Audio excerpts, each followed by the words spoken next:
നിയോജകമണ്ഡലത്തിൻ്റെ അധ്യക്ഷൻ ശ്രീ സുബീഷ്, ഈ ശിബിരത്തിൻ്റെ അധികാരി ശ്രീ ലോചനൻ അമ്പാട്ട്, വേണു മാസ്റ്റർ, അതുപോലെ തന്നെ അജീഷ് പറക്കാട്ട്, ശ്രീമതി കവിത, നിരവധി നേതാക്കന്മാർ വേദിയിലുണ്ട്. വേദിയിലും സദസ്സിലുമുള്ളത് നേതാക്കന്മാരാണ്, നേതൃനിരയിൽ പ്രവർത്തിക്കുന്ന ആളുകളാണ്. എല്ലാവർക്കും ഹൃദയപൂർവ്വം നമസ്കാരം.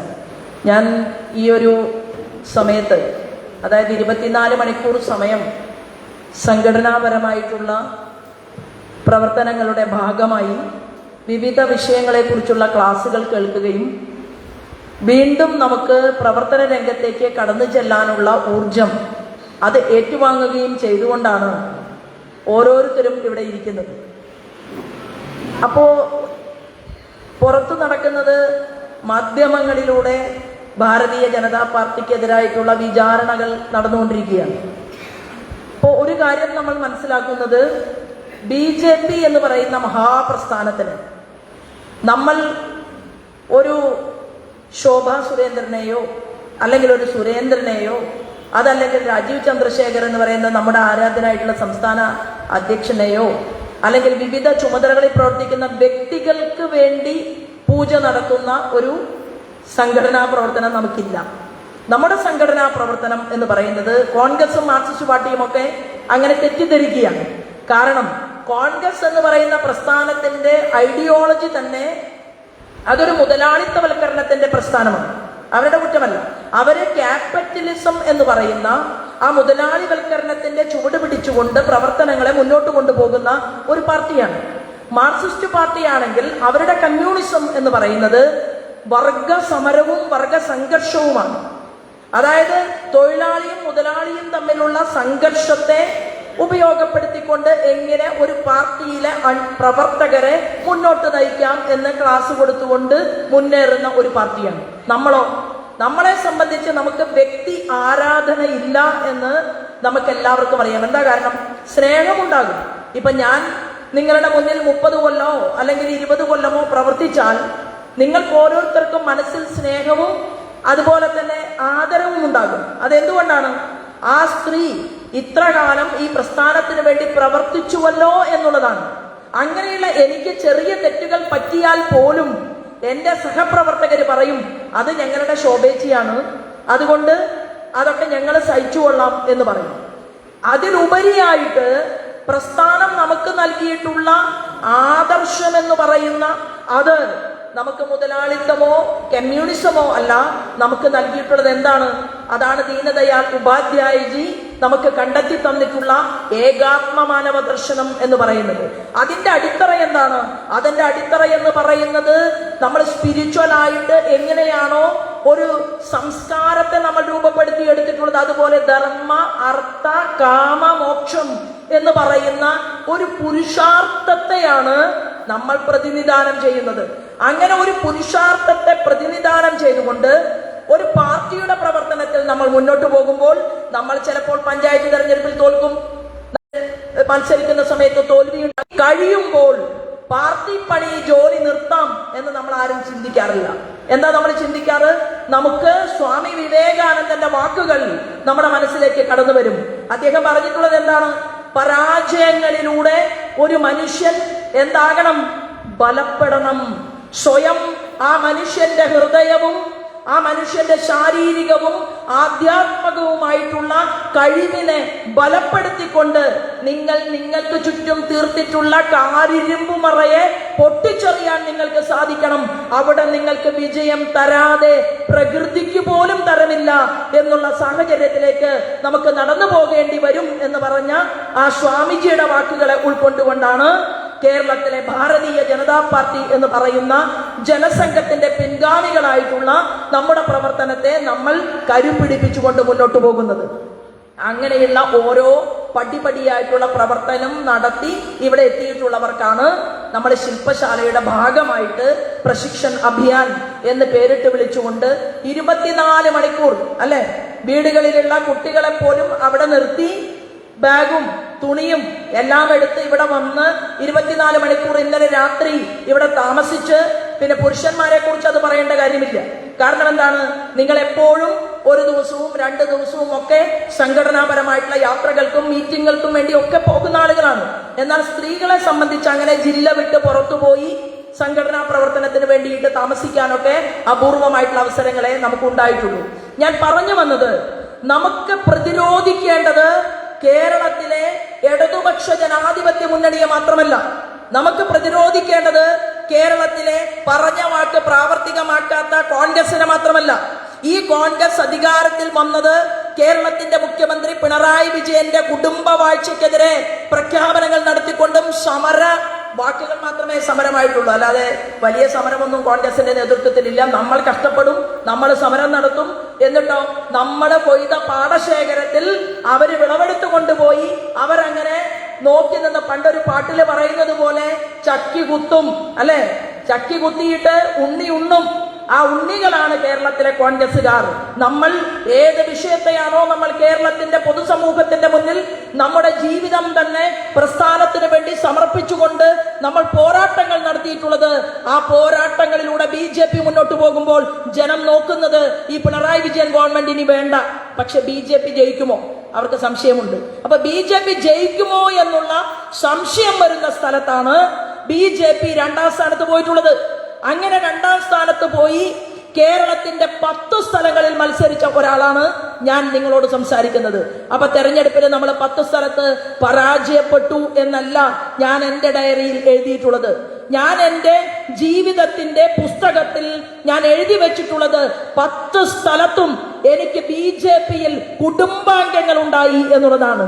ആ 10 സ്ഥലത്തെയും കുടുംബാംഗങ്ങൾ ഭാരതീയ ജനതാ പാർട്ടിയുടെ ആ 10 പ്രദേശങ്ങളിൽ BJPയുടെ വോട്ട് വർദ്ധിപ്പിക്കാൻ വേണ്ടി കൂലിപ്പണിക്ക് പോകുന്ന സാധാരണപ്പെട്ട ഒരു പ്രവർത്തകൻ ശോഭാ സുരേന്ദ്രന് വേണ്ടി പ്രവർത്തിച്ചു. പ്രസ്ഥാനത്തിന് വേണ്ടി പ്രവർത്തിച്ചതിന്റെ കൂടെ അവരുടെ സഹോദരിയുടെ പേരുകൂടി അവരെഴുതി ചേർത്തു. അപ്പൊ പരാജയത്തിൽ നിന്ന് സ്വാമി വിവേകാനന്ദൻ പറഞ്ഞതുപോലെ ആ കാരിരുമ്പ് മറകൾ പൊട്ടിച്ചെറിയാൻ നിങ്ങളുടെ മുന്നിൽ നിങ്ങൾക്ക് തന്നെ നോക്കിയാൽ കാണാൻ സാധിക്കുന്ന ഒരു സ്ത്രീ ഞാൻ നിങ്ങളുടെ മുന്നിൽ നിൽക്കുകയാണ്. അപ്പോ എന്താണ് അതിൽ നിന്ന് കിട്ടുന്ന ഒരു പാഠമുണ്ട്. ഇവിടെ ഇരിക്കുന്ന ആളുകൾക്ക് കിട്ടുന്ന 10 കൊല്ലം പ്രവർത്തിച്ചവർക്ക് കിട്ടുന്ന ഒരു പാഠം 30 കൊല്ലം പ്രവർത്തിച്ച എന്നെ നിങ്ങൾ നോക്കൂ. 30 കൊല്ലം പ്രവർത്തിച്ചതിന് ശേഷവും വയസ്സ് കൂടുന്നതിന്റെ ആഘാതമല്ലാതെ ഈ പ്രസ്ഥാനത്തിൽ നിന്ന് ഇടത്തോട്ടോ വലത്തോട്ടോ മാറി ചിന്തിക്കാതെ, ഈ പ്രസ്ഥാനം എന്ന് പറയുന്നത് നമുക്ക് MLA ആകാനും MP ആകാനുമുള്ള ഒരു വേദി മാത്രമല്ല. ഈ പ്രസ്ഥാനം എന്ന് പറയുന്നത് രാഷ്ട്രമെന്ന് പറയുന്ന, ഭാരതമെന്ന് പറയുന്ന നമ്മുടെ അമ്മയെ നമ്മൾ ലക്ഷ്മിയായി, കാളിയായി, ഭദ്രയായി, ദുർഗയായി, സർവം സഹയായിട്ട് നമ്മൾ കാണുകയാണ്. ആ പ്രകൃതിയിൽ നിന്നാണ് നമുക്കെല്ലാം കിട്ടുന്നത്. ഞാൻ ഇന്ന് വരുന്ന സമയത്ത് പത്രത്തിലൊരു വാർത്ത, ആ വാർത്തയിൽ കണ്ടത് ന്യൂസിലൻഡിന്റെ പ്രധാനമന്ത്രി ഇന്ത്യയുടെ പ്രധാനമന്ത്രിയെ കുറിച്ച് പറഞ്ഞത് ഇങ്ങനെയാണ്. എന്താണ്? ഞാൻ ഇന്ത്യയുടെ ആരാധകനാണ്. എന്നിട്ട് അദ്ദേഹം പറയുകയാണ്, മോദിയുടെ കീഴിൽ രാജ്യത്തിന്റെ പരിവർത്തനം അവിശ്വസനീയമാണ് എന്നാണ് പറയുന്നത്. നമ്മുടെ ഭാരതം എന്ന് പറയുന്ന രാഷ്ട്രത്തെ കുറിച്ച് മറ്റൊരു രാജ്യത്തിന്റെ നായകൻ പറയുകയാണ്, ഞാൻ ഇന്ത്യ എന്ന് പറയുന്ന രാഷ്ട്രത്തിന്റെ ആരാധകനാണ് എന്ന് പറയുന്ന അവസ്ഥയിലേക്ക് ഒരു രാഷ്ട്രമല്ല, അമേരിക്കയിലെ ട്രംപ് പോലും ബെസ്റ്റ് ഫ്രണ്ടായിട്ടാണ് മോദിജിയെ വിശേഷിപ്പിച്ചത്.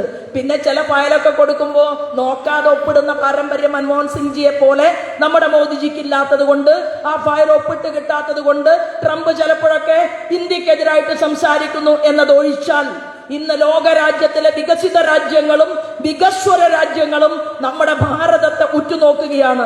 ഇവിടെ ചില ആളുകളൊക്കെ പറഞ്ഞു, എന്താണ് ഭാരതത്തില് പശ്ചിമേഷ്യയിലെ വലിയ യുദ്ധം, അപ്പൊ ആ പശ്ചിമേഷ്യയിൽ ഉണ്ടായിട്ടുള്ള സൈനിക സംഘർഷത്തെ തുടർന്ന് ലോകം ഊർജത്തിന് വേണ്ടി പരിശ്രമിക്കുമ്പോൾ, അവരുടെ പെട്രോൾ പമ്പുകളിലേക്ക് എണ്ണയെത്താതെ അവർ ക്യൂ നിൽക്കുമ്പോൾ, അവരുടെ വീടുകളിലെ അടുക്കളയിലേക്ക് ഗ്യാസ് എത്താതെ അവർ ക്യൂ നിൽക്കുമ്പോൾ, നമ്മുടെ രാജ്യത്തിന്റെ ഭരണാധികാരി 90% വരുന്ന LPGയും വരുന്നത് എവിടെ നിന്നാണ്?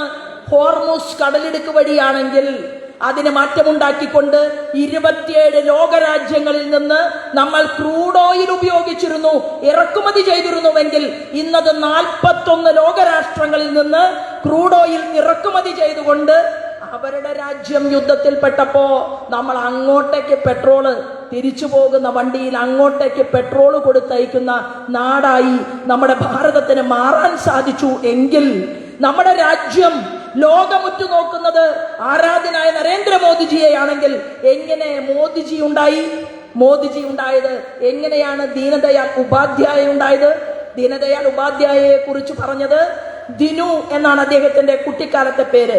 ദിനുവിനെ പോലെ 5 പേരുണ്ടെങ്കിൽ ഞാൻ ഈ രാജ്യത്തിന്റെ മുഖച്ഛായ മാറ്റിയെടുക്കാം എന്ന് പറഞ്ഞതുപോലെ അതിനുശേഷം വന്നവർ, അവർക്ക് പിറകിൽ നിന്ന് നമ്മുടെ മോദിജി ഈ രാജ്യത്തൊരു നല്ല സ്വയം സേവകനായി, രാജ്യത്തിന്റെ പ്രധാനമന്ത്രിയായി, രാജ്യത്തിന്റെ കാവൽക്കാരനായി ഇന്ന് ലോകം അദ്ദേഹത്തെ ഉറ്റുനോക്കുമ്പോൾ കേരളം മാത്രമല്ലല്ലോ ഭാരതം, കാശ്മീർ മുതൽ നമ്മുടെ രാജ്യത്ത് ഈ 2 വിരലിലും എണ്ണിക്കഴിഞ്ഞാൽ വീണ്ടും 2 വിരൽ വേണം, 2 കൈകളിലെ മുഴുവൻ വിരലുകളും വേണം എന്നുള്ള രീതിയിലേക്ക് ഇന്ത്യയുടെ മുഖ്യമന്ത്രിമാര് ജയിച്ച, താമര ചിഹ്നത്തിൽ ജയിച്ച, ഓട് പൊളിച്ചകത്ത് കടന്നതല്ല, താമര ചിഹ്നത്തിൽ അങ്ങനെ മുഖ്യമന്ത്രിമാരെ സൃഷ്ടിച്ച ഒരു പാർട്ടിയുടെ നേതാക്കന്മാരാണ് ഈ ഹാളിനകത്തിരിക്കുന്ന ആളുകൾ, ചെറിയ ആളുകളല്ല.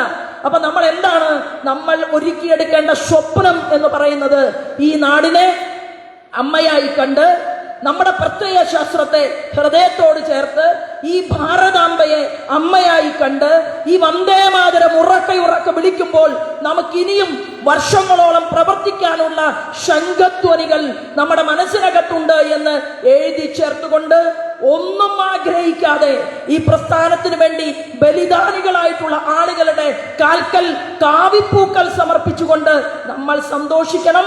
നമ്മൾ നമ്മുടെ കുടുംബത്തെക്കാൾ കൂടുതൽ ഈ പാർട്ടിയെ സ്നേഹിക്കുന്നു. ഈ പാർട്ടി വളരും, ഈ പാർട്ടി മുന്നോട്ട് പോകും. കമ്മ്യൂണിസ്റ്റ് പാർട്ടിയുടെ കോട്ടകൊത്തളമായ ആലപ്പുഴയിൽ ഈ പാർട്ടിക്ക് 1.5 ലക്ഷത്തിൽ നിന്ന് 3 ലക്ഷം വോട്ടെത്താമെങ്കിൽ തൃശ്ശൂർപേരൂരിൽ പൂരത്തിന്റെ പെരുമയുള്ള നാട്ടിൽ, സാംസ്കാരിക തനിമയുള്ള നാട്ടിൽ 75,000 വോട്ടിന്റെ 3/4 ലക്ഷം വോട്ടിന്റെ ഭൂരിപക്ഷത്തിൽ ഇവിടെ നമുക്കൊരു MP സൃഷ്ടിക്കാമെങ്കിൽ അങ്ങ് ആറ്റിങ്ങലിൽ പൊന്നാപുരം കോട്ടയിൽ അവിടെ നമ്മുടെ മുൻ മന്ത്രിക്ക് 3 ലക്ഷത്തിൽ കൂടുതൽ വോട്ടുകൾ നേടിയെടുക്കാൻ സാധിച്ചുവെങ്കിൽ, തിരുവനന്തപുരത്ത് ഒരു കൊടുങ്കാറ്റ് സൃഷ്ടിക്കാൻ നമുക്ക് സാധിച്ചുവെങ്കിൽ അവിടെ മാത്രം പോരാ, കാസർഗോഡ് മുതൽ തിരുവനന്തപുരം വരെ എല്ലാ പ്രദേശങ്ങളിലും ഭാരതീയ ജനതാ പാർട്ടിയുടെ ബൂത്ത് കമ്മിറ്റികൾ അങ്ങനെ പ്രവർത്തിച്ചുകൊണ്ട് മുന്നോട്ട് പോയാൽ ആ ബൂത്തിനകത്തുള്ള മുഴുവൻ വീടുകളിലെയും ഏറ്റവും ഉജ്ജ്വലനായിട്ടുള്ള രാഷ്ട്രീയ നേതാവ് കോൺഗ്രസോ മാർക്സിസ്റ്റ് പാർട്ടിയോ BJPയോ ഏതാണ് എന്ന് ജനം ചോദിച്ചാൽ അവര് പറയണം ലോചനൻ. ലോചനൻ BJPയുടെ ജില്ലയുടെ വലിയ നേതാവാണ്.